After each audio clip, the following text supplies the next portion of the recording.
இப்போ மாநாடு முடிஞ்சாலும் விசிகா இன்னும் ஒரு பொறியை கிளப்பிட்டு தான் இருக்கிறாங்க. அப்படியா? பொறியை கிளப்பல, இங்க வந்து மிகப்பெரிய பூகம்பத்தை கிளப்பி இருக்கிறார்கள். பொறி இல்லை, இது பூகம்பம்.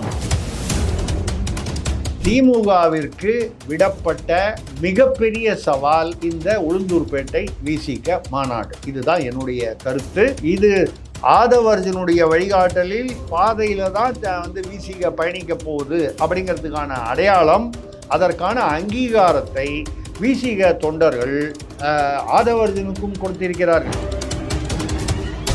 விசிக நினைத்தால் தமிழ்நாட்டில் உள்ள அவ்வளவு டாஸ்மாகி நாங்கள் அடித்து நொறுக்கிடுவோம், அதற்காக வந்து சிறை செல்லவும் எங்கள் வந்து இயக்கத்தினர் வந்து பயப்பட மாட்டார்கள். அவங்க வந்து முதல்வர் ஸ்டாலினின் பிரதிநிதிகள், திமுகவின் பிரதிநிதிகள், கூட்டணி தலைமையுடைய பிரதிநிதிகள், அவங்கள வச்சுக்கிட்டு சொல்றாங்க. மதுக்கடைகளை மூட போராடினாரோ அதுபோல தலைவர்களே, உங்கள் கண் அசைத்தால் போதும், இங்க இருக்கிற எல்லா டாஸ்மாக் கடைகளையும் நாங்கள் அடித்து நொறுக்கி மூடுவோம். அது எங்களால் முடியும், நாங்கள் சிறைக்கும் செல்லுவோம். இந்த மாநாட்டுடைய ஹீரோவே சூப்பர் ஸ்டாரே ஆதவர்ஜுன் தாங்க.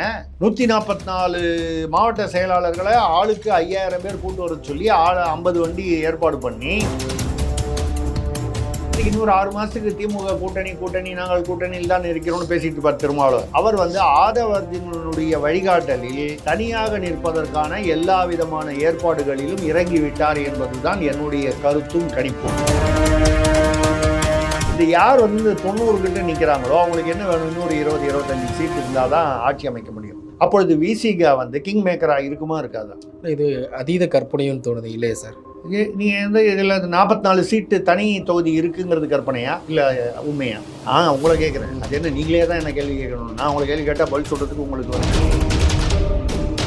பாஜக சீமான் இவர்களுடன் விசிக திருமாவளவன் கூட்டணி சேர்வதற்கு 1% கூட வாய்ப்பு.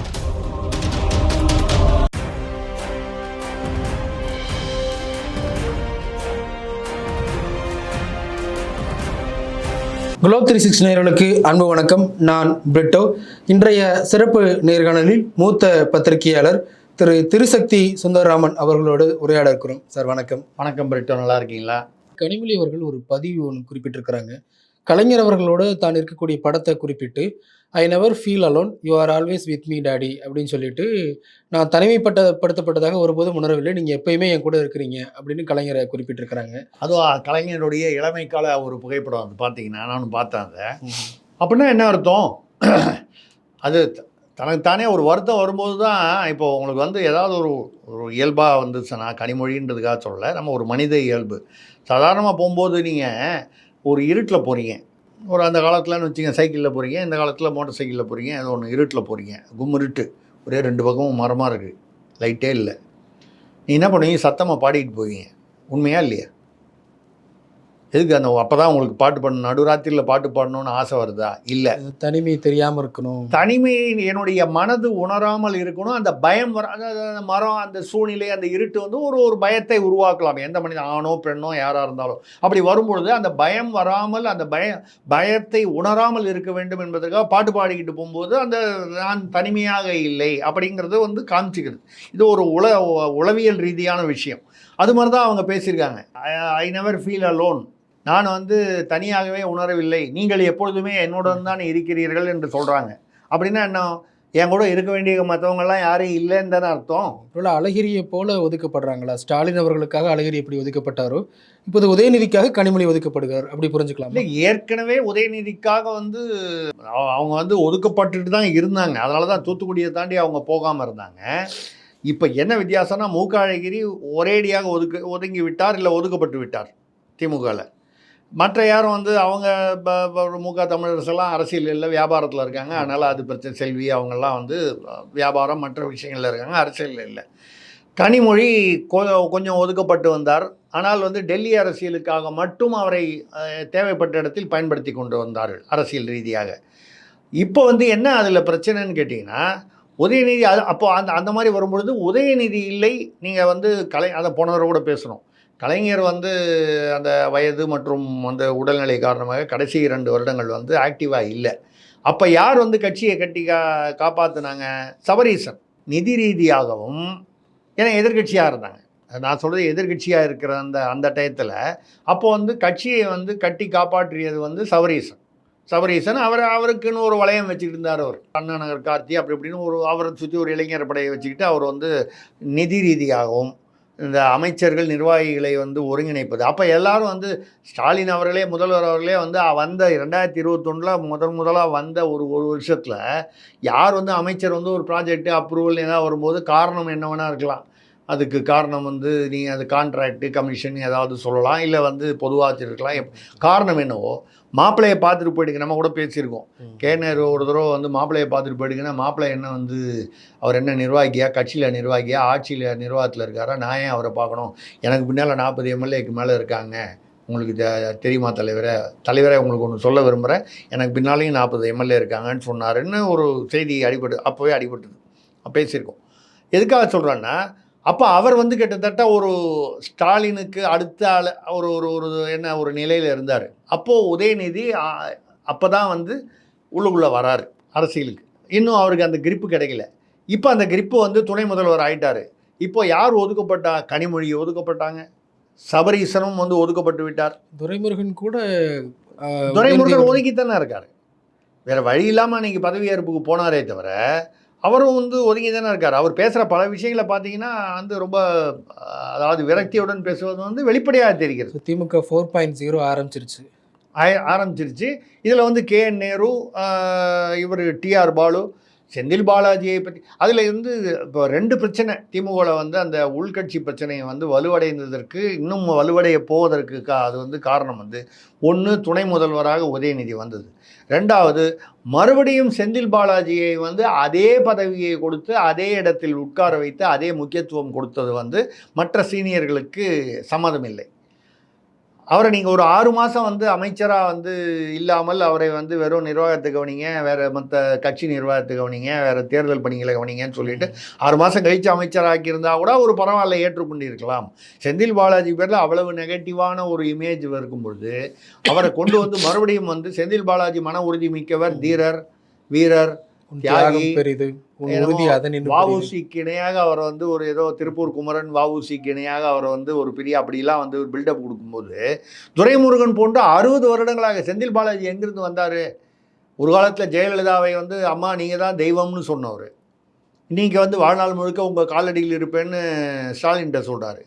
நாளைக்கு வேற ஒரு தலைவரோ வேற ஒரு கட்சியிலேயோ போய் இணைஞ்சிக்கிட்டு இதே மாதிரி வசனம் பேச மாட்டார்னு என்ன நிச்சயம்? ஆனால் துரைமுருகன் எடுத்துக்கொள்ளுங்கள், KN நேரு எடுத்துக்கொள்ளுங்க, பொன்முடி எடுத்துக்கொள்ளுங்க.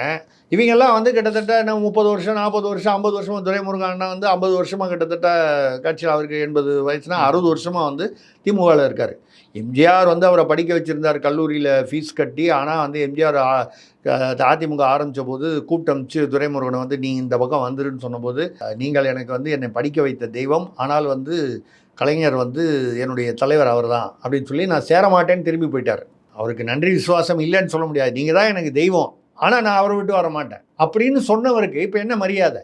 60 வருடங்களாக தன்னை படிக்க வைத்த எம்ஜிஆர் கேட்டுக்கொண்டு கூட அந்த பக்கம் போகாமல் இருந்தது. துரைமுருகன் பேரில் குடியாத்த குமரன் சொன்னார், அவர் சொன்னார் மணல் கொள்ளை இருக்குது, இது எல்லா அமைச்சர்கள் பேர்லேயும் ஊழல் குற்றச்சாட்டு இருக்குது. அதிமுக இருந்தாலும் அந்த அமைச்சர்கள் பேர்லேயும் இருக்குது. மாறி மாறி திமுக அதிமுக ஆட்சி தான் வந்தது. ஊழல் குற்றச்சாட்டு இல்லாத அமைச்சர், திராவிட அமைச்சர் யாருமே கிடையாது. இது நம்ம மாநிலத்தை பற்றி பேசுகிறோம், வெளி மாநிலங்கள்லேயும் அதே மாதிரி இருக்கலாம், நம்ம இங்கே மட்டும் பேசுகிறோம். அப்போது நீங்கள் துரைமுருகனுக்கு இது ஒரு துரைமுருகன் அதை போல் சீனியர்களுக்கு இன்றைக்கி வருத்தம் இருக்குன்னா அந்த வருத்தம் நியாயமான வருத்தம். திடீர்னு உதயநிதியை 4 வருஷத்துக்கு முன்னால் நடிகர்னாரு. நடிகராகவும் அவர் என்ன சின்ன வயசுலேருந்தே நடிகராக இருந்தாரா? ஒரு விஜயோ ஒரு அஜித்தோ ஒரு இவ்வளோ வருஷமாக சூர்யாவோ அந்த மாதிரி இல்லையே. திடீர்னு வந்தார், அவருக்கு பின்புலம் இருந்தது, ஆனால் நடிக்க வந்தார், நடித்தார். அது ரைட்டு, நடித்தார். அவருக்கு ஏதோ ரசிகர்கள் இருக்கலாம். அதுக்கப்புறம் திடீர்னு அரசியல் வரமாட்டேன்னு சொல்லிட்டு அரசியலுக்கு வந்தார். துணை முதல்வர் வதந்தி பொய்ன்னு சொல்லிட்டு இப்போ திருப்பி வராரு. அப்போ அவர்களுடைய வருத்தம் நியாயமானது. கனிமொழி மறுபடியும் தன்னுடைய டெல்லி அந்த கான்டாக்ட்ஸை புதுப்பிக்க ஆரம்பித்து விட்டார்கள். டெல்லியில் உள்ள பல பாஜக உட்பட பல தலைவர்களோட, ஏன்னா பாஜக கூட பேசினா உடனே கனிமொழி பாஜகவில் போய் சேர்ந்துட போகிறாங்களா அப்படின்னு கேள்வி கேட்கக்கூடாது. இதெல்லாம் ஒரு உறவு நெட்வொர்க் தானே. இப்போ நமக்கு மத்திய அரசில் ஒரு வேலை ஆகணும்னா மத்திய அரசை சேர்ந்த யாரோ ஒருவர்னு நம்ம அந்த கட்சியில் தான் இருக்கணுன்றதில் கூட ஐயா கொஞ்சம் இதை பார்த்து செய்யுங்க அப்படின்னு சொன்னால் செய்யக்கூடிய இது பரஸ்பர உதவி தானே. நாளைக்கு ஒரு கால் மத்தியில் பாஜகவில் ஒரு அமைச்சர் இருக்கார், அவருக்கு தமிழ்நாட்டில் ஒரு நில பிரச்சனை, கூப்பிட்டு கனிமொழிக்கிட்டேயோ இல்லை யாரோ உதயநிதிக்கிட்டேயோ இல்லை யாரோ ஒரு திமுக நிர்வாகிட்ட கூப்பிட்டு கொஞ்சம் ஏதோ ஒரு நம்ம சொந்தக்காரங்க ஒரு நில பிரச்சனை உள்ளூரில் யாரோ பண்ணுறாங்களாம், கொஞ்சம் அது என்னன்னு பாருங்கன்னா, அவங்க அந்த கூட்டணி இந்த கருத்தியல் இதெல்லாம் தாண்டி ஒரு நெட்வொர்க் ஒரு நட்பு இது வந்து ரொம்ப சாதாரணமான விஷயம். இப்போ நான் வந்து தமிழக அரசியல் பத்திரிகை 15 வருஷமாக நடத்தினேன். எனக்கு பார்த்தீங்கன்னா திமுகலேயும் ஒரு குறைந்தபட்சம் ஒரு 5 அமைச்சர்கள் வந்து நான் அவங்க வீட்டுக்கு போவேன், அவங்க எங்கள் வீட்டுக்கு வருவாங்க. அதிமுகலேயும் ஒரு 4-5 அமைச்சர்கள் இருப்பாங்க, பாஜகலேயும் எனக்கு நண்பர்கள் இருப்பாங்க, காங்கிரஸ்லேயும் இருப்பாங்க, விசிகாலேயும் இருப்பாங்க. என்னுடைய மகன் திருமணத்துக்கெல்லாம் திருமாவளவன் வந்திருக்காரு. நான் ஒரு சீமான் என்னுடைய அலுவலகத்துக்கு வந்து பல முறை வந்திருக்கிறாரு, 3 முறை என்ன வந்திருக்கிறாரு. அதாவது இதில் ஒன்றும் நம்ம வந்து அதில் எழுதுறது வேறு. இலகணேசன் அவர்கள் வந்திருக்கிறார், அதுக்கப்புறம் எச் ராஜா, அது மாதிரி இப்போ தமிழிசை, இவங்களை தமிழிசையெல்லாம் எங்கள் வீட்டுக்கே கூட வருவாங்க. பட் இது வேறு, அந்த எழுதுறது வேறு. ஸோ அந்த வகையில் கனிமொழி தன்னுடைய அந்த தொடர்புகளை வந்து இப்போது புதுப்பிக்க தொடங்கிவிட்டார் அப்படின்னு சொல்கிறாங்க. அதுக்கு வாய்ப்புகள் நிறைய இருக்குது. ஏன்னா இது வந்து ஒரு இந்த வருத்தப்படும் வாலிபர்கள் சங்கம் சொல்ல முடியாது, எல்லாருமே வயசானவங்களாக இருக்காங்க. இருக்கிறதுலே இளைஞராக இருக்கிறது அநேகமாக கனிமொழி அக்காவாக தான் இருப்பாங்கன்னு நினைக்கிறேன். அவங்களுக்கே ஒரு குறிப்பிட்ட வயதாகிடுச்சு. ஆனால் பாக்கி எல்லாரும் 70, 80ன்னு. வருத்தப்படாத வாலிபர்கள் சங்கம்னு சொன்ன மாதிரி வருத்தப்படும் வயோதிகர்கள் சங்கம்னு ஒன்று தமிழ் திமுகவில் தனியாக ஃபார்ம் ஆகிருக்கு. வருத்தப்படும் வயோதிகர்கள் சங்கம் இல்லை சீனியர்கள் சங்கம். இந்த சங்கம் வந்து ஒரு அதிகமான ஒரு பலம் போக போக பெறுமோ அப்படின்னு இருக்குது. இந்த இடத்துல தான் இந்த இடத்துல நீங்கள் மது ஒழிப்பு மாநாடு திருமாவளவன் அந்த மேட்டரில் கொண்டு வரணும் நீங்கள் சார். இதே தான் இப்போ நம்ம ஏற்கனவே நம்ம பேசும்போது துணை முதல்வர் தான் எல்லா இடத்துலையும் பிரச்சனையாக இருக்குது. அதுக்கான பிள்ளையார் சொல்லி திமுக, அதுக்கான பிள்ளையார் சொல்லி திருமாவளவனுடைய அந்த மது ஒழிப்பு மாநாடு நடந்து முடிஞ்சிருக்கு. எப்படி பார்க்குறீங்க? திருமாவளவன் வந்து நடத்தியது வந்து மது ஒழிப்பு மாநாடு அப்படிங்கிறது வந்து வெறும் அரசியல் தான் அப்படிங்கிறது அவருக்கே தெரியும். நான் 2-3 சேனலில் வந்து பேசினேன். வந்து 1971 வந்து தமிழ்நாட்டில் மது கடையை திறந்து விட்டார் கலைஞர் கருணாநிதி அவர்கள். அப்போ வந்து திருமாவளவனுக்கு வந்து 8 வயசு 9 வயசு இருக்குமோ நம்ம ஒரு தோராயமாக சொல்கிறேன். ஆனாலும் வந்து கிட்டத்தட்ட ஒரு 30 வருடமாக அரசியல் இருப்பார்னு நினைக்கிறேன். 25 வருடங்களுக்கு மேலாக அவர் அரசியல் இருக்கார். 25 வருஷமாக வந்து அதிமுக திமுக ஆட்சி மாறி மாறி இருந்திருக்கு. எம்ஜிஆர், ஜெயலலிதா, இல்லை இங்கே கலைஞர், ஸ்டாலின் இப்படி வந்தாலும் மதுக்கடைகள் திறந்து தான் இருக்குது. எந்த பீரியட்லேயுமே 1971 அப்புறம் பூரண மதுவிலக்கு தமிழ்நாட்டில் வரவே இல்லை. இவ்வளோ நாள் இவருக்கு வந்து மது ஒழிப்பு மாநாடு, மது வந்து உடலுக்கு தீங்கு செய்யுங்கிற ரகசியம் வந்து திருமாவளவனுக்கு ஞானோதயம் இப்போ தான் வந்ததான்னு கேட்டேன். அவர் ஒரு கால் நான் கேட்ட கேள்வி அவருக்கு வந்து காதில் எப்படி விழுந்ததான்னு எனக்கு தெரியல. இல்லை இதே மாதிரி பல பேர் கேட்டிருக்கலாம். அதில் வந்து அவர் பதிலே சொல்லியிருக்காரு மேடையிலையும் பப்ளிக்காக அந்த மாநாட்டில். திருமாவளவனுக்கு இந்த ஞானோதயம் இப்பொழுது தான் வந்ததா என்று சமூக தளத்தில் கேள்வி கேட்கிறார்கள் சொல்கிறாரு. கேள்வி நான் மட்டும் கேட்கல, இதே மாதிரி பல பேர் கேட்டிருப்பாங்க. அதுக்கு என்ன பதில் சொன்னார்னா, எங்களுடைய கொள்கை கௌதம புத்தர் காலத்திலிருந்து மது விலக்கை பற்றி பேசி வருகிறோம்னா, கௌதம புத்தர் என்ன விசிகாலியாக இருந்தார்? அவர் கிமு 5ஆம் நூற்றாண்டு, அதாவது 2500 ஆண்டுகளுக்கு முன்னால் வாழ்ந்ததாக நம்பப்படுபவர் கௌதம புத்தர். அவரே மதுவிலக்கை பற்றி பேசியிருக்காரு, நாங்கள் அதை பற்றி பேசுகிறோம். ஏன் திருவள்ளுவர் கூட தான் பேசியிருக்காரு. கௌதம புத்தர் வந்து பீகாரில் பிறந்தவர், அவரை பற்றி சொல்கிறீங்க. மயிலாப்பூரில் பிறந்ததாக சொல்கிறார். தமிழ்நாட்டில் இருந்த தமிழ்நாட்டின் தெய்வ புலவர் வான்புகழ் வள்ளுவர், அவர் சொன்னார் கல்லுண்ணாமைன்னு சொன்னார். அதை பாருங்கள். நான் புத்தருக்கு எதிராக சொல்லலை. புத்தர் எங்கேருந்தோ, நீங்கள் மற்றதுக்கெல்லாம் அது வடக்கர்கள்னு சொல்கிறீங்க, புத்தரை மட்டும் உடனே தமிழர் ஆக்கிடுவீங்களா? புத்தர் என்ன தாய்மொழி தமிழ்லையாக இருந்தார்? நான் வந்து இது வடக்கர்கள் தெற்கு அப்படிலாம் நான் பேசலை. நீங்கள் பேசுகிறதுனால நான் அப்படி சுட்டி காட்ட வேண்டியிருக்கு. இல்லை எதுக்காக சொல்கிறேன்னா, நீங்கள் வந்து இப்போ தான் கண்டுபிடிச்சிங்களா? கௌதம புத்தர் வந்து சொன்னது இப்போ தான், நேற்று தான் திருமாவளவனுக்கு தெரிஞ்சதா? மாநாட்டுக்கு 1 மாதம் முன்னால் தான் கௌதம புத்தர் வந்து மதுவிலக்கை பற்றி சொல்லியிருக்காரு, புத்தகத்தில் எங்கேயோ சொல்லியிருக்காரு, பேசியிருக்காருன்றது தெரிஞ்சுதா? ஸோ அப்போ இது ஒரு அரசியல் ரீதியான ஒரு விஷயந்தான். அவர் போய் பேசிட்டு வராரு. ஆதவ அர்ஜுன் வந்து இவர் போய் வந்து அதிகாரத்தில் பங்கு என்பது வந்து உரிய நேரத்தில் வலுவான குரல் கொடுப்போம்னு வந்து பேசிட்டாரு. ஏதோ எல்லாம் செட்டில் ஆகிடுச்சின்னு, அதாவது அவங்களுக்குள்ளே உள்ள சமரசம் ஆகிடுச்சு அப்படின்னு நினைக்கக்கூடிய இடத்துல 2 பேரை நான் முன்னாலேயே சொன்னேன், 2 பேர் சும்மா இருக்கிற 2 பேரை அனுப்பிச்சி விடுவாங்க அப்படின்னா. கரெக்டாக 2 பேர் டிகே சிலங்கோவனும் அரசு பாரதியும், வேறு ஒன்றும் அமைச்சர் பணியெல்லாம் இல்லை, அதனால சும்மா இருக்காங்க, அதாவது பெரிய பணி சுமை இல்லை அவங்களுக்கு அப்படிங்கிறதுனால அனுப்பிச்சி விட்டாங்க. 2 பேரும் பேஸ் அடித்து போன மாதிரி உட்காந்துருந்தாங்க அந்த மாநாட்டில். பெரிய ஒரு விஷயம் பார்த்தீங்கன்னா என்னன்னால், இந்த மாநாட்டில் வந்து கோபேக் டிஎம்கே அப்படின்னு வந்து பேனர் பிடிச்சி, அது ஒரு 50 பேரோ 100 பேரோ தான் இருந்தாங்க, அந்த மது ஒழிப்பு இயக்கத்தை சேர்ந்தவர்கள். அதாவது உண்மையிலேயே அதாவது கட்சி சாராத மது ஒழிப்பு இயக்கத்தை அந்த மாதிரி இயக்கம் நடத்தப்படுவர்கள் 50 பேர் 100 பேர் தான் இருந்திருப்பாங்க, இல்லை 200 பேர் இருந்திருப்பாங்கன்னு வைங்க. முதலாக தமிழ்நாட்டில் கோபேக் மோடின்னு நீங்கள் தமிழ்நாட்டில் வந்து பலூன் விட்ட தமிழ்நாட்டில் ஒரு திமுகவுடைய கூட்டணி கட்சியான விசிகாவுடைய மாநாட்டில் எங்கேயோ ஒரு மூலையில்னு வச்சுக்கிட்டா கூட கோபேக் டிஎம்கே. ஏன்னா மது ஒழிப்புனா மதுவை வந்து நடத்தக்கூடியது ஒன்று தமிழக அரசு நடத்துது. 2வது 11 ஆலைகள் ஏற்கனவே நம்ம பேசியிருக்கோம். சாராய ஆலைகளில் 10 வந்து திமுக அல்லது திமுக சார்பானவர்களுடையது. அப்படி இருக்கும்போது நீங்கள் எப்படி மதுவை ஒழிப்பீங்க? இந்த 2 மந்திரி வந்து உட்காந்துக்கிட்டு இது என்ன பம்மாத்து, இது என்ன போலி நாடகம் அப்படின்றத திருமாவளவனால் அவ்வளவு வெளிப்படையாக கேட்க முடியலன்னா கூட அவர்களுடைய தொண்டர்கள் அடிமட்டத்தில் வந்து அவனுடைய மனசாட்சி பேச தானே பேசும்.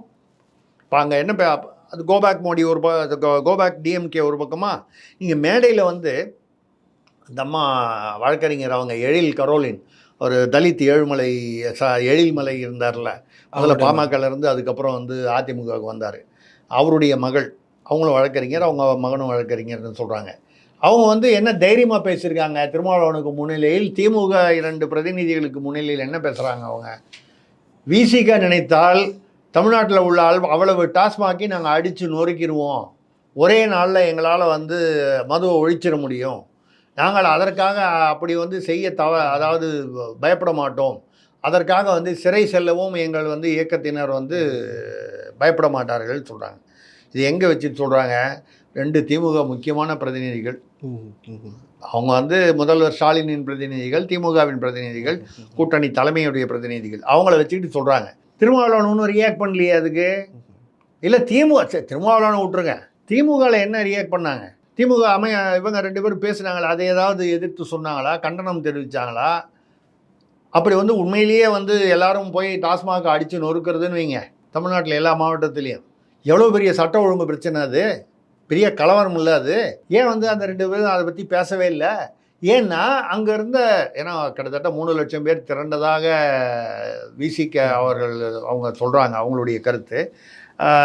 எனக்கு தெரிந்த என்னுடைய கணிப்புகளில் வந்து 75,000 நாற்காலிகள் போடப்பட்டிருந்தது, அது நிரம்பி விட்டது. அதை தாண்டி 1 லட்சம் பேர் வந்து இருந்திருப்பாங்கன்னு சொல்கிறாங்க. ஒரு 1.5லேருந்து 2 லட்சம் பேர் வந்திருப்பாங்க. அதுவே வந்து பிரம்மாண்டமான, அதுவும் மகளிர் மாநாடுங்கும்போது பிரம்மாண்டமான மாநாடு. இது வந்து மது ஒழிப்பு மாநாடு என்ற முறையில் அப்படின்னு அது மது ஒழிப்புங்கிறது அரசியலுக்காக நடத்தப்பட்டது அப்படிங்கிற வகையில் நான் வந்து இந்த மது ஒழிப்பை வந்து சீரியஸாகவே எடுத்துக்கல இந்த மாநாட்டை. ஆனால் மாநாட்டில் 2 லட்சம் பேர் குறைந்தபட்சம் வந்திருக்காங்க. இவ்வளோ பெரிய மாநாடு இருக்குது. அங்கே உள்ள அத்தனை தொண்டர்களும் பார்த்தீங்கன்னா அந்த இடத்துல பார்த்தீங்கன்னா அந்த இவங்க பேசுகிறாங்க இல்லையா, எழில் கரோலினும் பேசும்போது அப்படியே அந்த அரங்கமே அதை வந்து கைதட்டி வரவேற்கிறது, ஆரவாரம் அடிக்கிறது. அப்போது அந்த திமுக எதிர்ப்பு மனநிலை வந்து விசிகாவில் அடிமட்டத்தில் இருக்கிறது என்பது இதிலிருந்து வெளிப்படுகிறது. ஆதவ் அர்ஜுனோட ரோல் எப்படி இருக்குது சார்? இந்த மாநாட்டுடைய ஹீரோவே சூப்பர் ஸ்டாரே ஆதவ் அர்ஜுன் தாங்க. 144 மாவட்ட செயலாளர்களை ஆளுக்கு 5000 பேர் கூட்டு வர சொல்லி 50 வண்டி ஏற்பாடு பண்ணி அவர் தான் ஏற்பாடு பண்ணியிருக்காரு. நிதி ரீதியாகவும் ஒருங்கிணைக்கும் வகையிலும் வந்து அவர் தான் ஏற்பாடு பண்ணியிருக்காரு. திருமாவளவன் சார்பில் அவருடைய வழிகாட்டுதலில் அவர் ஏற்பாடு பண்ணியிருக்காரு. அது சக்ஸஸாக இருக்கே. ஏங்க, உதயநிதி அவர்கள் வந்து இன்றைக்கி துணை முதல்வராக இருக்கிற உதயநிதி வந்து ஒரு மாநாட்டில் திமுக கட்சி கூட்டத்தில் பேசுகிறாரு. அதில் வந்து நாற்காலிகள் இருக்குது, நடுவில் 4 பேர் ரம்மி விளையாடுறதெல்லாம் வந்து சீட்டு விளையாடுறதெல்லாம் வந்து 3 சீட்டோ ரம்மியோ விளையாடுறது வந்து வெளியில் வீடியோவாக வந்து திமுக ஆளுங்கட்சியே வந்து கூட்டம் திரட்டுவதற்கு படக்கூடிய ஒரு சூழ்நிலையில் 2 லட்சம் பேரை கூட்டி, அதுவும் மகளிர் மட்டும் அப்படிங்கும்போது, யார் விசிக இருக்க ஒரு உறுப்பினருடைய அம்மா, தங்கச்சி, மனைவி, மகள் இப்படி தானே வந்திருக்கணும். இல்லை அவங்க வந்து நிர்வாகிகளாக கூட இருக்கலாம். எல்லா இடத்துலையுமே மகளிர் அணின்னா அவ்வளவு மகளிர் அணி பேர் இருப்பாங்களான்னு தெரியாது. பட் என்ன இருந்தாலும் அத்தனை விசிக குடும்பங்களும் ஒரு ஒத்துழைத்து தான் அவ்வளோ பேர் வந்திருக்காங்க. இதை வந்து சாத்தியப்படுத்தியது யார் என்றால் சூப்பர் ஸ்டார் வந்து ஆதவ் அர்ஜுன் தான். அவர்கிட்ட செல்ஃபி எடுத்துக்கிறதுக்கு, அவர்கிட்ட கை கொடுக்கறதுக்கு. ஆமாம், வந்து அந்த சேரெல்லாம் எடுக்காதீங்கன்னு சொல்லி திருமாவளவன் சொல்லும்போது அதை போய் அங்கே போய் சொல்கிறதுக்காக போகிறாரு. நீங்கள் தான் பார்த்தீங்களா வீடியோவில் எவ்வளோ பேர் அவர்கிட்ட போய் வந்து கிட்டத்தட்ட ஒரு ரஜினிகாந்தோ ஒரு விஜயோ, நான் சொல்கிறது ஒரு சினிமா நடிகர் ஒரு பெரிய அளவுக்கு, அவர் முன்னால் சபரீசனோட இணைந்து அந்த பென் அப்படிங்கிற நிறுவனத்தில் வந்து அந்த பொலிட்டிக்கல் ஸ்ட்ராட்டஜி அது பண்ணுவார். ஸோ அப்போது அந்த துறையை சேர்ந்தவர் பிரசாந்த் கிஷோர் மாதிரி, சுனில் மாதிரி, அந்த மாதிரி வந்து அப்போது அவர் ஒரு இலக்கை நோக்கி செல்கிறார். இல்லைன்னா முதல்வரை சந்தித்து விட்டு திருமாவளவன் வெளியே வந்து கொஞ்சம் அடக்கி வாசிக்கிற மாதிரி வந்து அதிகார பங்கு வந்து நாங்கள் உரிய நேரத்தில் குரல் கொடுக்கோம் சொன்னதுக்கு அப்புறம் இந்த துணை முதல்வர் பேசுகிறார். அப்படி பேசும்பொழுது அவர் பேசுனது இன்னொரு வார்த்தை நீங்கள் கவனிக்கணும். அவருடைய வார்த்தைகள் எப்போ முதல்வரை சந்தித்து விட்டு திருமாவளவன் வந்த பிறகு திருமாவளவனை துணை முதல்வராக்க வேண்டும் என்று பேசுகிறார். திருமாவளவனுடைய சம்மதம் இல்லாமல் எப்படி பேசியிருப்பார் அவர்? அப்படி பேசியிருந்தால் உடனடியாக வந்து திருமாவளவனை வந்து பொது வழியில் அவரை கண்டித்திருப்பாரா மாட்டாரா? கண்டிக்கவில்லையே. அவர் இன்னும் கூட பேசினார். அந்த இடத்துல தான் நீங்கள் லிங்கை பார்க்கணும். ஜெயலலிதா வந்து சமூக நீதி வந்து அவங்க வந்து பாதுகாக்கிறதுக்காக என்ன பண்ணாங்க, தலித் எழில்மலை அவர்கள் பாமகலேருந்து வெளியே வந்தார். அப்போது அதிமுகவில் வந்து பொது தொகுதியில் நிற்க வச்சு திருச்சியில் ஜெயிக்க வச்சாங்க. ஆமாம். ஏன் ஜெயலலிதாவை பற்றி பேசுகிறாரு? திமுகவுக்கு எரிச்சல் உண்டாக்க வேண்டும் என்பதற்காக தானே பேசுகிறாரு. பொது தொகுதி இவருக்கு தரலை அப்படிங்கிறதுக்காக பேசுகிறாரா? இவருக்கு பொது தொகுதி தராமல் விட்டாங்கல்ல. அப்போ கேட்டாங்கல்ல, அந்த எம்பி தேர்தல் போது ஒரே ஒரு பொது தொகுதி வேணும் ஆதவர்ஜுனுக்கு, அது கொடுக்கல. அதுக்காக அவர் பதிலுக்கு பேசுகிறார். திமுகவுக்கு எரிச்சல் வரும் என்று தெரிந்துதான் அவர் பேசுகிறார். அதையும் புரிந்துதான் திருமாவளவன் அமைதி காக்கிறார். அப்போ என்ன அர்த்தம்? அவங்க பேசி வச்சுக்கிட்டு தானே பேசுகிறாங்க. திருமாவளவனுடைய குரலுக்கு இவர் டப்பிங் பேசுகிறாரு தானே அர்த்தம். அப்படி பேசும்போது அடுத்த வார்த்தை என்ன சொல்கிறாரு? ஆனால் ஆராசா மட்டும் பார்த்தீங்கன்னா திமுகவில் அவர் வந்து பெரம்பலூரை வந்து தனித்தொகுதியை வந்து பொது தொகுதி ஆக்கணுன்னே நீலகிரிக்கு போயிட்டாரு. நீலகிரிக்கு போயிட்டாரு தனி தொகுதிக்குன்னா என்ன அர்த்தம்? பயந்து போயிட்டாருன்னு தான் அர்த்தம். போயிட்டாரா இல்லை அனுப்பியிருக்கிறாங்களா? எப்படி வேணாலும் வச்சுங்க. அப்போ இங்கே நின்னா தோற்றுருவாருன்ற ஒரு பயத்தில் சொல்லலாம். இல்லை வந்து திமுகவை பொறுத்தவரை வந்து தாழ்த்தப்பட்டவர்கள்னால் தனி தொகுதி தான், உனக்கு பொது தொகுதிக்கு வருவதற்கான தகுதி உனக்கு கிடையாது. தாழ்த்தப்பட்டவை திமுகவில் தீண்டாமை, சனாதனம் எங்கே? சனாதனம் தான் தீண்டாமை நீங்கள் சொல்கிறீங்க. ஏன்னா அதில் வேறுபட்ட கருத்து இருக்குது. எந்த தலித் எழில்மலை அவர்கள் வந்து அவர் வந்து சுட்டி காட்டினாரோ அந்த தலித் எழில்மலையுடைய மகள் வந்து இன்றைக்கி வந்து நாங்கள் நினச்சா அடித்து ஓடிச்சு நாங்கள் வந்து ஒரே நாளில் வந்து காலி பண்ணிடுவோம், சிறை செல்ல தயார்னு பேசுகிறாங்க. இது ரெண்டுக்கும் கனெக்ஷன் உங்களுக்கு தெரியலையா? ஆனால் அவங்க கட்சியில் இது வரைக்கும் ஒரு சைலண்ட்டான டோனில் தான் எல்லா நடவடிக்கையும் எடுத்தாங்க. இப்போ திடீர்னு உற்சாகமாக பேசுகிறதுக்கு என்ன பின்னணி இருக்குது? இப்போ என்னுடைய கணக்கில் வந்து நான் வந்து எப்படி அதை பார்க்குறேன்னா, ஆதவ் அர்ஜுன் வந்து விசிகா வந்து அதாவது இது வரைக்கும் நீங்கள் வந்து 4 இதுவாக அதாவது தமிழ்நாட்டில் வந்து இந்த சட்டமன்ற தேர்தல் வந்து 4 அணிகள்னு சொன்னாங்க. இப்போ 5 அணிகள்னு சொன்னாங்க. இப்போ 6வது அணியாக வந்துட போகுது. திமுக, அதிமுக, பாஜக, சீமான் அதாவது நாம் தமிழர் கட்சி, விஜய், தாவேக, விசிக வரும் என்பது என்னுடைய கணிப்பு. அது வரைக்கும் இப்போதைக்கு இன்னொரு 6 மாதத்துக்கு திமுக கூட்டணி நாங்கள் கூட்டணியில் தான் இருக்கிறோம்னு பேசிட்டு இருப்பார் திருமாவளவன். ஆனால் அவர் வந்து ஆதவ் அர்ஜுனனுடைய வழிகாட்டலில் தனியாக நிற்பதற்கான எல்லா விதமான ஏற்பாடுகளிலும் இறங்கிவிட்டார் என்பது தான் என்னுடைய கருத்தும் கணிப்பும்.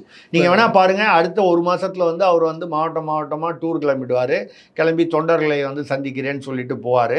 போயிட்டு 6 மாதம் பொறுத்து தொண்டர்கள் வந்து தனித்து நிற்பதை தான் விரும்புகிறார்கள். நாங்கள் வந்து திமுகவுக்கு எதிரானவர்கள் அல்ல, தேர்தல் முடிந்த பின் கூட்டணி யாருடன் என்பதை வந்து அப்போ முடிவு பண்ணுவோம். ஆனால் தனித்து நின்று வெற்றி பெற்றுருவாங்களா? ஆட்சியை பிடிப்பார்கள் என்று நான் சொல்லலையே. சட்டமன்ற உறுப்பினர்கள் கணிசமாக கிடைக்கும். இல்லை, இப்படி நீங்கள் ஒரு கணக்கு பாருங்கள். 44 தனி தொகுதி இருக்குது. 234 தொகுதியில் 44 தொகுதி தனி தொகுதி, ரிசர்வ் தொகுதி. சரிங்களா? 44ல் ஒரு 25 தொகுதி வந்து அநேகமாக பறையர் அதிகமாக இருக்கக்கூடிய தொகுதியாக இருக்கும். மிச்சம் வந்து தேவேந்திர குல வேளாளர் இருக்கும். அருந்ததியர் வந்து கணிசமாக ஒரு ஒரு ஒரு முடிவு செய்யக்கூடிய ஒரு அளவுக்கு எந்த தொகுதியிலையும் இருக்கிறதா தெரியல. அருந்ததியர் கொங்கு மண்டலத்தில் கூட வந்து நீங்கள் நான் சொல்கிறது வந்து பொதுவாக தமிழ்நாட்டில் 44ல் ஆவரேஜாக ஒரு 25. நான் சொல்கிறது 25ங்கிறது ஒரு 2 கூட இருக்கலாம், குறைச்சிருக்கலாம். அது வந்து உங்களுக்கு வந்து பறையர்கள் வந்து தீர்மானிக்கக்கூடிய ஒரு தொகுதி. அந்த ஓட்டு தானே வந்து இவ்வளோ நாளாக வந்து திமுக கூட்டணிக்கு வந்துக்கிட்டு இருக்கு. நீங்கள் அந்த 25 தொகுதியில் நீங்கள் விட்டுருங்க, தேவேந்திர குல வேளாளர்கள் வந்து பறையர்களுக்கு ஓட்டு போட மாட்டாங்கன்னே வச்சுப்போம், யதார்த்தத்தை பேசுவோம். நீங்கள் ஒரு 25 தொகுதியில் 20 தொகுதிக்கு ஜெயிக்கலாம் வேட்பாளர்களை பொறுத்து. நீங்கள் திமுகவில் போன தடவை எவ்வளோ கொடுத்தாங்க? 6 சீட்டு கொடுத்தாங்க. இந்த தடவை போய் கெஞ்சி கேட்டால் எவ்வளோ கொடுக்க போகிறாங்க? திருமாவளவனுக்கு 8 கொடுக்கலாம், நிச்சயமாக 10 கொடுக்க மாட்டாங்க. ஏன்னா 10ன்ற டபுள் டிஜிட் வரதுக்கு ஒத்துக்க மாட்டாங்க, 9 கீழே தான் கொடுப்பாங்க. ஆனால் திரும்பவே ஒரு பேட்டியில் பேசும்போது கலைஞர்கிட்டையே நாங்கள் 12 தொகுதி வாங்கியிருக்கிறோம். சரிங்க ஐயா, இப்போ லாஸ்ட்டாக என்ன வாங்கினீங்க? 6 தான் கொடுத்துருக்குறாங்க. 6 தானே கொடுத்தாங்க. 6லேருந்து பேசுவாங்களா 12லேருந்து பேசுவாங்களா? நீங்கள் யதார்த்தத்தை பாருங்கள். கலைஞர்கிட்ட இருக்கும்போது நீங்கள் என்ன பண்ணீங்கன்றது, கலைஞர் போய் எவ்வளோ வருஷம் ஆச்சு? ஆனால் இப்போ வந்து கலைஞர் வேறு, ஸ்டாலின் வேறு, இப்போ ஸ்டாலின் தாண்டி உதயநிதி வேறு. அரசியல் வந்து மாறுபடுகிறது இல்லையா? அந்த கொள்கை, கோட்பாடு, அவர்களுடைய ஸ்ட்ராட்டஜி மாறுபடுகிறது. அந்த வகையில் இப்போ நீங்கள் வந்து அவங்ககிட்ட போய் சரி நீங்கள் சொல்கிற மாதிரி 12 கொடுக்குறாங்கன்னு வச்சுப்போம். எனக்கு 12 கொடுக்க மாட்டாங்க, நான் எழுதி தரேன் உங்களுக்கு. ஆனால் 12 கொடுத்தா வைகோவும் கேட்பார்ல, எல்லாரும் கேட்பாங்கல்ல, கம்யூனிஸ்டுகளும் கேட்பாங்க, இவங்க கேட்பாங்க. இப்போ பாருங்கள், திருமா வந்து ஒரு பிரம்மாண்டமான ஒரு ஊர்வலத்தை நடத்தி தான் யாருங்கிறத ஆதவ அர்ஜுனுடைய உதவியுடன் வந்து அதை கொண்டுட்டாருன்னா, இப்போ கம்யூனிஸ்ட் பாருங்கள் வந்து சாம்சங் விஷயத்தில் வந்து போராட்டம் அக்டோபர் 5ஆம் தேதிங்கிறான். திமுக கூட்டணி கட்சியில் இருக்கான். என்ன சொல்கிறான்? திமுக அரசு வந்து சாம்சங் முதலாளிகளுக்கு ஆதரவாக செயல்படுகிறது, தொழிலாளர்களுக்கு எதிராக செயல்படுகிறது. சொல்கிறது யார்? ஒரு கம்யூனிஸ்ட் இல்லை, எல்லா கம்யூனிஸ்டுகளையும் இணைந்து, அதாவது சிபிஐ, சிபிஎம், சிபிஎம்எல், எல்லா இடதுசாரிகளும் சேர்ந்து இந்த தைரியத்தை திருமாவளவன் வந்து ஒரு திசை திருப்பத்தை, அது ஒரு மடைமாற்றத்தை உருவாக்கி இருக்கிறார். அவர் தெரிந்து செஞ்சாரா தெரியாமல் செஞ்சாரான்னு தெரியல. ஆனால் வந்து தெரியாமல் செய்கிறதுக்கு வாய்ப்பு இல்லை, கணக்கு பண்ணி தான் செஞ்சுருக்காரு. அப்படி செய்கிறதுக்கு அவருக்கு வந்து மிக உறுதுணையாக இருந்தவர்கள் வந்து அவர் ஆதவ அர்ஜுன் அப்படிங்கிறது என்னுடைய கணக்கு. நீங்கள் நான் சொல்கிற மாதிரி 25 தொகுதி 44 தொகுதியில் நிற்கிறாங்கன்னு வைங்க. தனக்கு பொது தொகுதி கொடுக்கவில்லைன்னு அவர் ஏற்கனவே எரிச்சல் ஆதவ அர்ஜுன் இருக்காருன்றது எல்லாருக்கும் தெரிஞ்ச விஷயம். ஒரு வருத்தம் இருக்குன்னு வச்சுங்க. ஒரு 10 தொகுதியில் பொது தொகுதியில் ஆதவ அர்ஜுன் உட்பட ஒரு 10 பேரை நிற்க வைக்கிறாங்க. இந்த 10 பேரில் ஒருத்தரோ 2 பேரோ தான் ஜெயிக்கிறாங்கன்னு வச்சுப்போம். பொது தொகுதியில் பெருசாக வந்து இவங்களால் பண்ண முடியல. இருக்கட்டுமே, 25 தொகுதியில் பறையர்கள் அதிகமாக இருக்கக்கூடிய தனி தொகுதியில் ஒரு 20 தொகுதி ஜெயிக்கிறாங்க. இங்கே ஒரு 10 தொகுதி பொது தொகுதியில் ஒரு 2 தொகுதி ஜெயிக்கிறாங்க ஒரு அடையாளத்துக்கு. சரிங்களா? ஆதவ அர்ஜுன் வந்து அவரே வந்து ஒரு எம்எல்ஏ தொகுதியில் நிற்கிறாருன்னு செலவு பண்ண மாட்டாரா? கட்சிக்காக இவ்வளோ கோடி செலவு பண்ணுறவர். 144 மாவட்ட செயலாளர்கள், ஆளுக்கு 5000 பேர்னா குறைந்தபட்சம் 2000 பேர் கூட்டு வந்தாலே 2 லட்சம் கணக்காச்சு. இதுக்கு 50 வண்டி ஓடுனா எவ்வளோ செலவு பண்ணியிருக்கணும்? இதெல்லாம் யார் கொடுத்தா? ஆதவ அர்ஜுன் தான் கொடுத்துருக்காரு அப்படிங்கிறது ஒரு அளவுக்கு புரிந்து கொள்ளக்கூடியது. அப்போ அவர் நிற்கிற தொகுதியில் தன்னுடைய தொகுதியில் செலவு பண்ண மாட்டார் அவர். அப்படி அவர் உட்பட ஒரு 2-3 பேர் வராங்கன்னு வைங்க. ஒரு 20-22 இடத்துல வெற்றி பெறாங்க விடுதலை சிறுத்தைனா, 6 முனை போட்டியில் யாருமே வந்து அந்த 118 சீட்டு வாங்கலை. எல்லாருமே 70, 60, 80, 90, இந்த 40, 30 அதான் இப்படி கலப்படமாக இருக்கும்போது இந்த யார் வந்து இந்த 90 கிட்ட நிற்கிறாங்களோ அவங்களுக்கு என்ன வேணும்? இன்னொரு 20-25 சீட் இருந்தால் தான் ஆட்சி அமைக்க முடியும். அப்பொழுது விசிகா வந்து கிங் மேக்கராக இருக்குமா இருக்காதா? இது அதீத கற்பனையும் தோணுது இல்லையா சார்? நீங்கள் வந்து இதில் 44 சீட்டு தனி தொகுதி இருக்குங்கிறது கற்பனையா இல்லை உண்மையா? இல்லை நான் கேட்குறேன். இல்லை உங்களை கேட்குறேன். அது என்ன நீங்களே தான் என்ன கேள்வி கேட்கணும்? நான் உங்களை கேள்வி கேட்டால் பதில் சொல்கிறதுக்கு உங்களுக்கு வந்து 44 பொறுப்பு உங்களுக்கு இருக்குது. 44 சீட்டு தனி தொகுதி இருக்கிறது உண்மையா? என்னுடைய அது உண்மைதான். உண்மைதானே? ஆதவ அர்ஜுனுக்காக ஒரு பொது தொகுதி கேட்டது உண்மையா? என்னுடைய கற்பனையா? உண்மைதானே? மறுபடியும் வந்து விசிகா வந்து அட்லீஸ்ட் ஒரு 4லேயோ ஒரு 10 பொது தொகுதியிலையோ நிற்கக்கூடாது என்று எந்த சட்டமாவது விதிமுறையாவது இருக்கிறதா நாட்டில்? கான்ஸ்டியூஷனில் தடுக்குதா தாழ்த்தப்பட்டவர்கள் வந்து பொது தொகுதியில் நிற்கக்கூடாதுன்னு? தலித் எழில்மலை ஜெயிச்சார்னு ஒரு உதாரணத்துக்காக சொல்கிறோம். அந்த மாதிரி பல உதாரணங்கள் இருக்கலாம். ஆனால் இதுவரைக்கும் வந்து இதுவரை தனித்து நிற்காத ஒரு கட்சி வந்து இதுவரை தனித்து நிற்காத கட்சினா நீ ஏன் நிற்கக்கூடாது? வைகோ வந்து ஸ்டாலின் என்ற பெயரை சொன்னாலே வந்து கருணாநிதிக்கு அவமானம், எம்கே ஸ்டாலின் என்று சொன்னாலே அவமானம்னு சொன்னவர். கருணாநிதியையும் இவரையும் வந்து ஸ்டாலினையும் ஒருமையிலும் முட்டாள் என்று பேசிய வைகோ, எழுச்சி தலைவர் வைகோ, உணர்ச்சி தலைவர் வைகோ, இன்று நான் தான் வந்து முதல்வர் ஸ்டாலினுக்கு மெய்காப்பாளன், கட்சிக்கு திமுகவிற்கு கட்சிக்கோ ஆட்சிக்கோ ஒரு இடையூறு வந்தால் நான் தான் தடுக்கும் போர் வாழ் அப்படின்னு பேசுகிறாரு. அவர் பேசின வீடியோவெல்லாம் அவர்கிட்ட போட்டு காமிச்சு, ஐயா இதெல்லாம் என்னங்க, இது அந்த வைகோ வேற இந்த வைகோ வேறவேன்னு கேட்க முடியுமா உங்களால்? கேட்டால் தான் பதில் சொல்ல போகிறாரா? நீங்கள் வந்து இது நடக்குமா அதீத கற்பனையான்னா அன்றைக்கி பேசினார்ல வைகோ, அன்றைக்கி வந்து என்னுடைய கல்லறையில் கூட வந்து நான் வந்து திமுகவுடன் கூட்டணி சேர மாட்டேன் சொன்னாரா இல்லையா? அந்த வீடியோ உங்களுக்கு இல்லைன்னா சொல்லுங்கள், நான் உங்களுக்கு அனுப்புகிறேன். நான் சேவ் பண்ணி வச்சுருக்கேன், அனுப்புகிறேன் உங்களுக்கு. இப்போ அது கற்பனையா? இது இப்போ நடப்பது கற்பனையா? 2 உண்மை தானே? அன்றைக்கி என்னுடைய கல்லறையிலும் நான் வந்து திமுகவுடன் கூட்டணி சேர மாட்டேன்னு சொன்னதும் கற்பனை இல்லை, உண்மை. இன்னைக்கு நான் தான் மெய்காப்பாளனாக இருப்பேன், போர்வாளாக இருப்பேன்னு வைகோ சொல்கிறதும் கற்பனை இல்லை, உண்மை. 2மே உண்மை. யதார்த்தத்தில் வந்து நிச்சயமாக நடக்க முடியும். கால மாறுபாட்டில் நீங்கள் சூழ்நிலை மாறுதல், வைகோ பலமீனமாயிட்டார், காரணம் என்ன வேணா இருக்கலாங்க.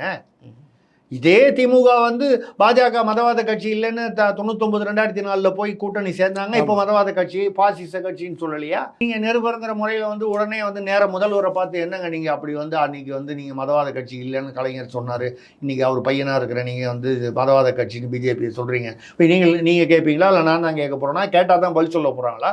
அரசியலில் இது யதார்த்தம். அதைத்தான் நான் சொல்கிறேன். ஸோ யாரும் வந்து அன்றைக்கே இப்படி பேசுனீங்க, இன்றைக்கி மிஞ்சி போனால் என்ன, அன்றைக்கி பேசுனது இன்றைக்கி பேசுனது ரெண்டையும் கட் பண்ணி போட்டு நீங்கள் வீடியோவில் பார்த்து நீங்கள் நானும் சிரிச்சுக்கலாம், சந்தோஷப்படலாம், ரசிக்கலாம், விமர்சிக்கலாம், பேசலாம்.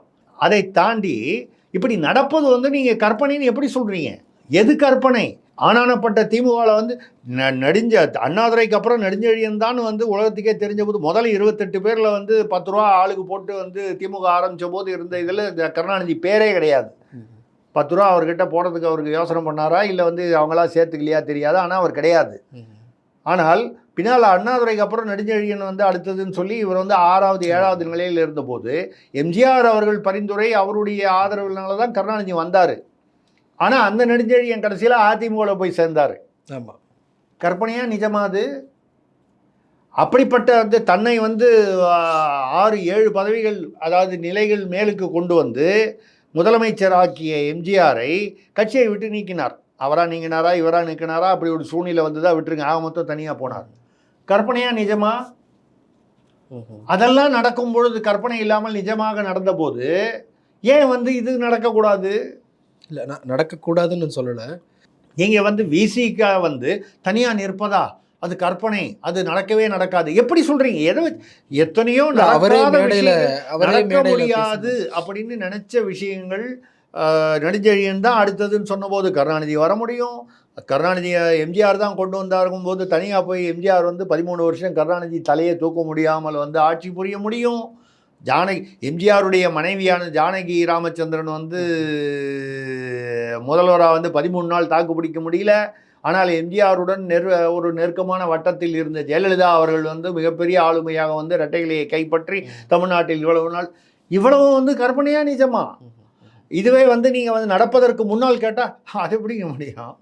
ஜெயலலிதாலாம் என்னங்க கொள்கை பரப்பு செயலாளர், நடுவில் வந்து எம்ஜிஆரே ஒரு தடவை வந்து சர்க்குலர் போட்டுத்தார், இதில் அறிவிப்பு கொடுத்தாரு, யாரும் ஜெயலலிதாவோட எந்த தொடர்பும் வச்சுக்க கூடாது. உண்மையா இல்லையா? அப்படிப்பட்ட ஜெயலலிதா எம்ஜிஆர் பெயரை சொல்லி கட்சியை கைப்பற்றி இத்தனை வருஷம் முதல்வராக இருந்தாரே, நிஜமா கற்பனையா? நீங்கள் போய் சொல்லுங்க. அப்போ இப்போ மாநாடு முடிஞ்சாலும் விசிகா இன்னும் ஒரு பொறியை கிளப்பிட்டு தான் இருக்கிறாங்களா? அப்படியா? பொறியை கிளப்பல, இங்க வந்து மிகப்பெரிய பூகம்பத்தை கிளப்பி இருக்கிறார்கள். பொறி இல்லை, இது பூகம்பம். யார் இது திமுக இந்த மாநாட்டை நான் மது ஒழிப்பு மாநாடாக இல்லை அதை வந்து பார்க்கல. இது விசிக தொண்டர்களிடையே, அடிமட்ட தொண்டர்களிடையே அவர்களுடைய மனநிலையில் திமுக எதிர்ப்பு மாநாடாகத்தான் நான் பார்க்கிறேன். அது மட்டும் இல்லாமல் இதனால் வந்து என்ன ஆயிடுச்சுன்னா, கூட்டணியில் இருக்கக்கூடிய காங்கிரஸ்காரன் வந்து அவன் தகராறு பண்ண ஆரம்பிச்சுட்டான். இதை நேற்று கூட அவங்க வந்து அந்த ஊர்வலம் போனாங்க. அந்த ராகுல் காந்தியை வந்து பாஜக ஆர்எஸ்எஸ் வந்து ஏதோ இதுவாக பேசிட்டாங்க இந்த சாதி ஒதுக்கீடு விஷயத்துலன்றதுக்காக. எக்மோரில் வந்து ஊர்வலம் போட்டாங்க.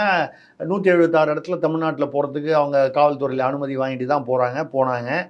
பாஜக ஆர்எஸ்எஸ் ஊர்வலம் கேட்டபோது ஆர்எஸ்எஸ் ஊர்வலத்துக்கு கொடுக்க மாட்டேன்னாங்க, நீதிமன்றத்தில் கொடுத்துட்டாங்க, அது வேறு விஷயம் நடக்குது.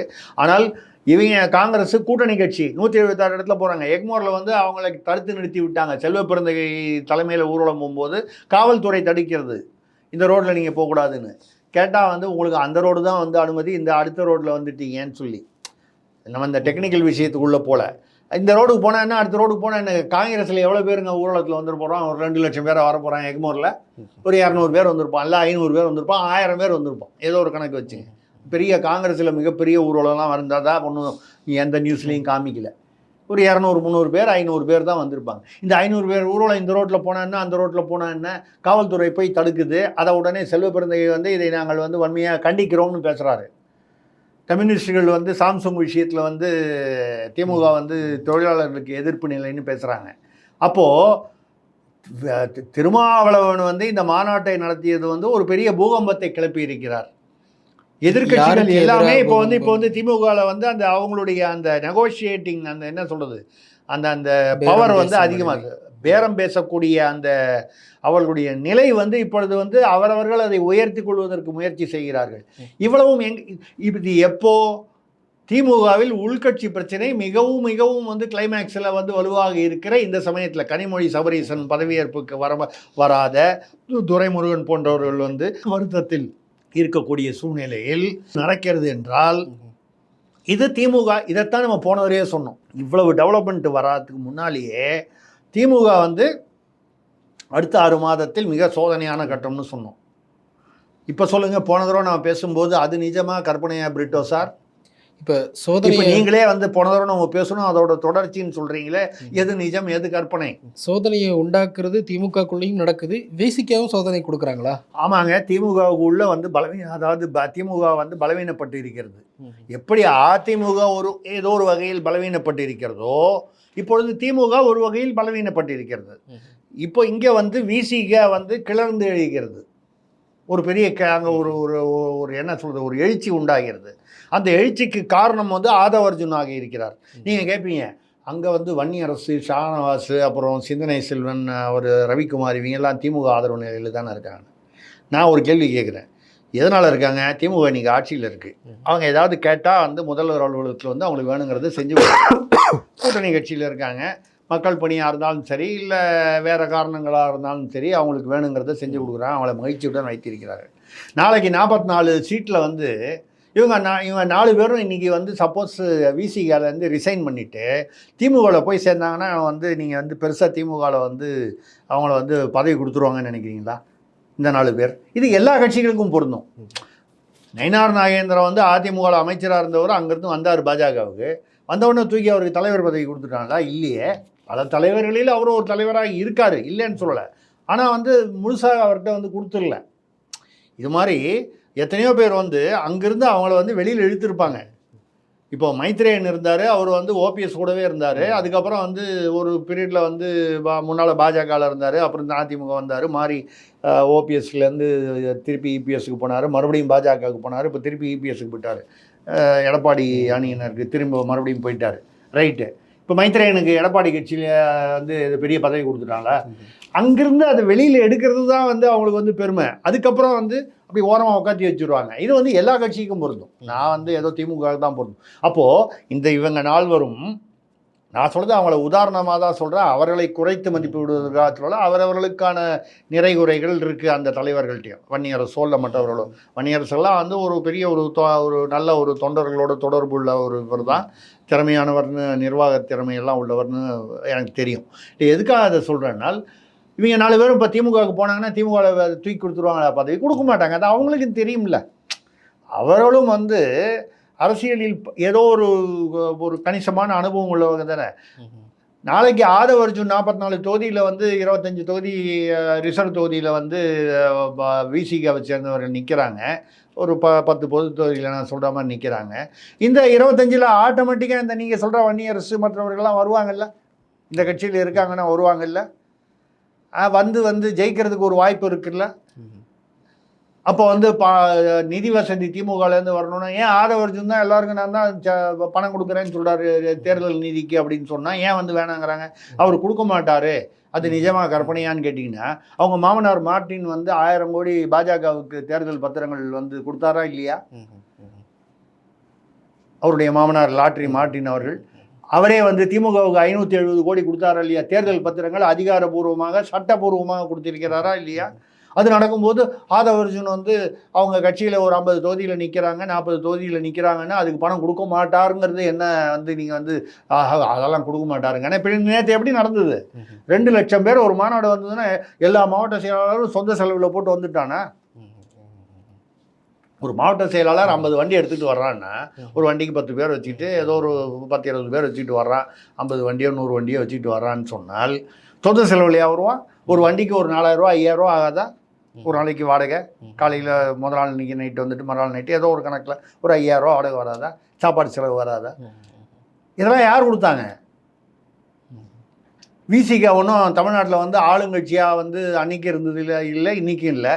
அப்போ அவங்களுக்கு வந்து வருமானம் வந்து பெருசாக வந்து அவங்களுக்கு கட்சிக்கு வந்து இப்போது திமுகவுக்கு வந்து அறக்கட்டளைக்கு வந்து எவ்வளோ லட்சம் கோடி சொத்து இருக்குங்கிறாங்க. அதிமுகவுக்கு அவ்வளவு இல்லைன்னா கூட ஏதோ ஓரளவுக்கு இருக்கலாம். விசிகாவுக்கு என்ன இருக்க போகுது? அதாவது கட்சிக்கு செலவழிக்கக்கூடிய அளவுக்கு பெரிய சில 100 கோடிகளில் பணம் வந்து, இல்லை சில கோடிகளில் பணம்னா எங்கேருந்து வரப்போகுது? ஏதோ ஒரு 50 லட்சம் 1 கோடி அப்படின்னா செலவு பண்ணுவாங்க. இவ்வளோ பெரிய மாநாடு நடத்தியிருக்காங்க, 2 லட்சம் பேர் 3 லட்சம் பேர் வந்திருக்காங்க அப்படின்னு சொன்னால் இந்த மாநாட்டுக்கான செலவுகள் எவ்வளோ நடந்திருக்கும்? ஏற்பாடுகள் எல்லா செலவுகளும். அந்த செலவுகளுக்கெல்லாம் வந்து யார் கொடுத்தாங்க? அதே ஆதவ அர்ஜுன் வந்து தேர்தல் நிதிக்கு கொடுத்துட்டு போகிறாரு. ஏன் வன்னியரசோ இல்லை மற்றவர்களோ வந்து ஏன் வந்து திமுக நாடி போகிறாங்க? ஏங்க, தேர்தலில் வந்து இன்றைக்கி வந்து ஆளுங்கட்சியாக இருக்கிறதுனால திமுகவுக்கு வந்து அவர்கள் இணக்கமாக ஏதோ 4 வேலை நடக்கணுங்கிறதுக்காக இருக்காங்க. தேர்தல் வருது. இந்த தேர்தலில் திமுக வருதா இல்லையான்னு தெரியல. சப்போஸ் இதை தாண்டி திமுக வந்துடுச்சுன்னு வைங்க, இந்த 20 சீட்டு நான் சொல்கிற மாதிரி ஒரு கணக்கில் விசிக ஜெயிச்சு திமுகவுக்கே வந்து ஆட்சியில் பங்கு கேட்டு போகலாமே. தேர்தலுக்கு பிறகு மகாராஷ்டிராவில் கூட்டணி வரலையா? உத்தவ் தாக்கரே வந்து பாஜகவுடன் சேர்ந்து கூட்டணியில் சிவசேனையாக வந்து நின்று தேர்தலில் முடிவு வந்த பிறகு வந்து அவர் தன்னுடைய முடிவை மாற்றிக்கொண்டு 48 மணி நேரத்துக்குள்ளே காங்கிரஸோடு சேர்ந்து ஆட்சி அமைச்சார். அப்புறம் வந்து ஏக்நாத் ஷிண்டே வச்சு உடைச்சிட்டாங்க. அது அப்புறம் நடந்தது. ஏன் அப்படி நடக்கக்கூடியது வந்து இதே விசிக வந்து தனியாக நின்று 22 சீட்டு வாங்கி திமுக வந்து 90 சீட்டு வாங்குது. நான் ஒரு உதாரணமாக சொல்கிறேன். இருக்கிறதுலேயே மிகப்பெரிய கட்சியாக திமுக வருது. ஆனால் வந்து ஆட்சி அமைக்க முடியல. அன்றைக்கி நாங்கள் 22 சீட்டு இருக்குது, நாங்கள் வந்து உங்களுக்கு வந்து ஆதரவு தரோம், ஆனால் எங்களுக்கு அதிகாரத்தில் பங்கு வேணும் போது திருமாவளவன் ஆட்டோமேட்டிக்காக கேட்காமையே திமுக கூப்பிட்டு உட்கார வச்சு துணை முதல்வரை ஆக்குவர மாட்டாங்களா? ஆனால் நீங்கள் விசிக தனியாக நிற்பாங்கன்னே சொல்கிறீங்க. ஏன் அதிமுக போகக்கூடாது? போகக்கூடாதுன்னு நான் சொல்லலை. ஏன் இன்னொரு புது அணியை உண்டாக்கக்கூடாது? இல்லை, புது அணினா நீங்கள் வந்து அவங்க பாஜகவோட வருவதற்கு வாய்ப்பில்லை. வேறு விஜய் இருக்காரு, சீமான் இருக்காரு. நீங்கள் வந்து அதாவது சீமானுடன் அவர்கள் போவதற்கு வாய்ப்பில்லை. பாஜக சீமான் இவர்களுடன் விசிக திருமாவளவன் கூட்டணி சேர்வதற்கு 1% கூட வாய்ப்பில்லை. பாமக இருக்கிற அணியிலும் சேர மாட்டாங்க. பாமக இருக்கிற அணியிலும் சேர மாட்டாங்க. அது பாஜக அணியில் இருக்கும்போது அப்போ பாஜகவோட எப்படி சேர மாட்டாங்கன்றதுனால ஆட்டோமேட்டிக்காக அங்கே வந்துடுது. இப்போ வந்து அப்போ வந்து சேரக்கூடிய அணிகள் வந்து ஒன்று அதிமுக இல்லை விஜய். இது 2 தான் அவங்க சேரக்கூடிய அணிகள். ஆனால் அதிமுக இப்பயும் திரும்ப வருவாங்கன்னு ஆசையோடு எதிர்பார்க்குறாங்களா? வந்தால் அவங்களுக்கு வந்து அடிஷன், அதாவது கூடுதல் பலம் தான். அப்போ என்ன வரும்? பாமகவை வந்து திமுக இழுக்க முயற்சி செய்யும். உங்களுக்கு வட மாவட்டங்களில் ஒன்று பாமகவை அகாமடேட் பண்ணுற அளவுக்கு ஸ்பேஸ் இருக்கா டிஎம்கேல? இல்லை, விசிக வெளியே போனால் இல்லை சார், பாமக எப்படியும் 30 கேட்பாங்கல்ல, 30 சீட் கேட்பாங்கல்ல. 25ஆவது கேட்பாங்க. 25-30 சீட்டு. ஏங்க, நீங்கள் ஆட்சிக்கு திரும்பி வரணும், நீங்கள் பலவீனமாக இருக்கீங்க அப்படிங்கிற மாதிரி எல்லாமே பலம் என்னங்கிறத பொறுத்து தான் இருக்குது. நாங்கள் தனிப்பெரும்பான்மை பெறுவோங்கிற தைரியம் இருந்ததுன்னா சும்மா அடையாளத்துக்காக உனக்கு 4 உனக்கு 2ன்னு சொல்லிட்டு போயிடலாம். நாங்கள் ஆட்சிக்கு வர்றது வந்து சந்தேகம், எதிர்பக்கம் பலமாக இருக்குன்னா நீங்கள் 20 இல்லை 30 இல்லை 35 இல்லை கேட்டால் கொடுத்து தானே ஆகணும். இப்போ காங்கிரஸ் 60 கேட்பாங்க. காங்கிரஸ் அதிகமாக கேட்பாங்க. 60 கேட்டால் 60 இடத்துல அவங்களால நிற்க முடியுமா? அவ்வளோ பெரிய வாக்கு இங்கே இருக்குமாங்கிறது வேறு விஷயம். கேட்குறதானுங்க. கடந்த முறை 63 நின்றுருக்கோன்னு சொல்லுவாங்க. ஆமாம், நாங்கள் நின்று இருக்கோம். அதே 60 குறைச்சிடலாம், 63 குறைச்சிடலாமல் நிற்கணும்னு கேட்பாங்க. 63ல் எவ்வளோ ஜெயித்தாங்க? அந்த ஜெயித்ததும் வந்து அதாவது காங்கிரஸுடைய முழுமையான வாக்கு வங்கின்னு சொல்லிட முடியாது. திமுகவுடைய வாக்கு வங்கியும் அதில் கலந்தது தான். சிறுபான்மையினருடைய வாக்கு வங்கி பொதுவாக காங்கிரஸுக்கும் திமுகவுக்கும் அதிகமாக வரும் அப்படிங்கிறதெல்லாம் கணக்கு இருக்குது. அந்த சிறுபான்மையினர்களை நீங்கள் வந்து உடைக்கிறதுக்கு விஜய் வந்துட்டார்ல, கிறிஸ்தவ வாக்குகளை உடைப்பதற்கு விஜய் வந்து விட்டார்ல. இப்போ அதாவது சூழ்நிலை போன தேர்தலுக்கு இந்த தேர்தலுக்கு ஒரே சூழ்நிலைன்னு நீங்கள் வந்து கணிக்க முடியாது. சூழ்நிலைகள் மாறுபட்டு வருகின்றன. அன்றைக்கி வந்து 3 அணி 4 அணி தான் இருந்தது மேக்சிமம். 4வது அணி சீமான் அணியாக இருந்தது. இன்றைக்கி வந்து 5 அல்லது 6ன்னு பிரியும் பொழுது இந்த கணக்குகள் மாறுபடலாம். இந்த நீங்கள் அரசியலுங்கிறது அரித்மெட்டிக்ஸ் தானே, கூட்டல் கழித்தல் தானே. அந்த கூட்டல் கழித்தலில் எப்படி வேணாலும் வரலாம். அந்த வகையில் விசிக இன்னைக்கு வந்து திமுகவுக்கு அந்த விசிகாவுடைய மது ஒழிப்பு விடுங்க, அது ஒரு தமாஷான விஷயம். அது ஒரு பெரிய கொள்கை ரீதியாக ஒன்றும் இது ஒன்று மறுநாள் நாளையிலேருந்து மது ஒழிப்பு நடந்துட போகிறதில்ல. ஆனால் வந்து இது வந்து கொள்கை, அதாவது அரசியல் ரீதியாக கொள்கை ரீதியாகன்னு அவர் கௌதம புத்தர் காலத்துலேருந்துன்னு சொல்லிட்டாரு. அதெல்லாம் விட்டுருங்க, நம்ம அதுக்குள்ளே போகல. ஆனால் அரசியல் ரீதியாக திமுகவிற்கு இது மிகப்பெரிய சவால் இந்த உளுந்தூர்பேட்டை விசிக மாநாடு. இதுதான் என்னுடைய கருத்து. இது ஆதவர்ஜனுடைய வழிகாட்டலில் இந்த பாதையில் தான் வந்து விசிக பயணிக்க போகுது அப்படிங்கிறதுக்கான அடையாளம், அதற்கான அங்கீகாரத்தை விசிக தொண்டர்கள் ஆதவ அர்ஜுனுக்கும் கொடுத்திருக்கிறார்கள். அவரை வந்து ஒரு பெரிய ஹீரோ சூப்பர் ஸ்டாருங்கிற அந்த ட்ரீட்மெண்ட்லேயும் அவங்க எழில் கரோலின் பேசிய போது எழும்பிய கரவொலி அந்த இதுலேயும் வந்து பார்த்தீங்கன்னா, சார் நீங்கள் வந்து இப்போ வந்து திமுகவில் பயந்து போயிருக்கு விசிகாவுடைய இந்த ஒரு பிரம்மாண்ட திடீர்னு ஒரு ஒரு ஒரு ஒரு அப்படியே இந்த சினிமாவில் வர மாதிரி ஜீபூம்பா அப்படிங்கிற மாதிரி அப்படி இருந்து நிற்கிற மாதிரி அப்படி நின்ன உடனே திமுக பயந்து இருக்கு. இல்லைன்னா வந்து அந்த மேடையில் இருந்த 2 பேர் என்ன பேசியிருக்கணும், அந்த மாதிரி வந்து டாஸ்மாக் கடைகளை வந்து உடைக்கிறணும்னு ஆரம்பித்தா அது சட்ட ஒழுங்கு பிரச்சனை வரும், சகோதரி வந்து கவனமாக பேச வேண்டும். சொன்னாங்களா கேட்டிங்களா? நீங்கள் நிஜமாக கற்பனையா? சொன்னது நிஜம் தானே இவங்க எழில் கரோலின்? அப்போது இல்லை சரி, மறுநாளைக்கு சட்ட அமைச்சர் ரகுபதி தான் இருக்காரல்ல, சட்ட ரீதியாக நிறைய பேசுவார்ல, மாநிலமாக நினைத்தால் ஒழிக்க முடியாதுன்னா, ஏங்க உங்கள் மாநிலத்தில் ஒழிக்கிறதுக்கு நீங்கள் மாநிலம் நினைக்கலன்னா அப்புறம் வந்து நீங்கள் தேசியம் நினச்சா இப்போ பாக்கி எல்லா மாநிலங்களும் ஒத்துக்குது, தமிழ்நாட்டுக்கு இஷ்டம் இல்லை அப்படின்னா நீங்கள் வந்து என்ன பண்ண போகிறீங்க? எல்லா மாநிலங்களும் 50% மேலே ஒத்துக்கிறதுக்கு வாய்ப்பு இல்லைன்ற தைரியத்தில் இப்படி சொல்லுகிறார் அவர். தேசியத்தில் தான் ஒழிக்க முடியும், மாநிலத்தில் ஒழிக்க முடியாது. ஏன் கொண்டு வரும்போது 1971 கருணாநிதி கொண்டு வந்தார், மத்திய அரசோட உத்தரவோட கொண்டு வந்தாரா, அனுமதியோடு கொண்டு வந்தாரா, சம்மதம் கேட்டாரா? கொண்டு வரும்போது மாநிலத்துக்கு அதிகாரம் இருந்தது, விலக்கி வைக்கும்போது அதிகாரம் இல்லையா? யாரை ஏமாற்றும் பேச்சு இது?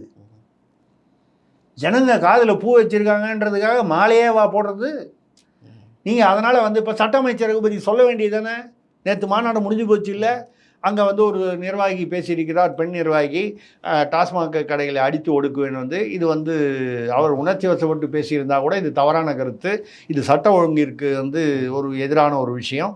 அப்படி நடந்தால் காவல்துறை வந்து சும்மா இருக்க முடியாது, அரசுக்கு என்று பொறுப்பு இருக்குது, இதுதானே சொல்லணும். ஒரு திமுக அமைச்சராவது இன்றைக்கி பேசியிருக்காங்களா? சட்ட அமைச்சர் உட்பட பேசலையே.